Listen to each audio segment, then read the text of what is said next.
I think the other thing, you say are part of the legacies that Professor Mahmood leaves behind is the sort of reforms introduced in the management of elections.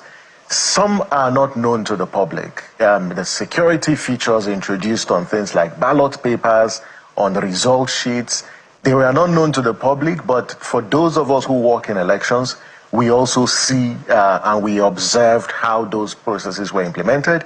You can talk about inclusion. INEC was very vocal in advancing inclusion of persons living with disability, women and youth. So there's just so much. 10 years in the life of an institution is indeed a long time. But there are, several setbacks. You can look at where's the level of trust today in the electoral process. You also look at how other actors interfered, with the functions of INEC. And that also deepened, sort of the lack of integrity of the electoral process. The whole point about, the back end of the BVAS, the back end of the IREF, subjecting that, to public scrutiny. Yes, if you look at, things like online pre-registration was introduced by Mahmood. Yes, there's to a large extent improvement in the voters register, but there are lots of gaps that needs to be blocked.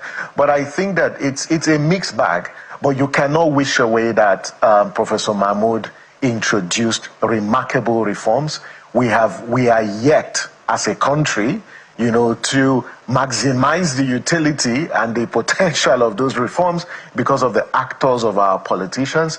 But I think that one thing that Professor Mahmood leaves behind, to a large extent, is a weak INEC, and weak to the extent that there is a lot of political interference with the functions of INEC. A classic example is the appointment of partisan recs.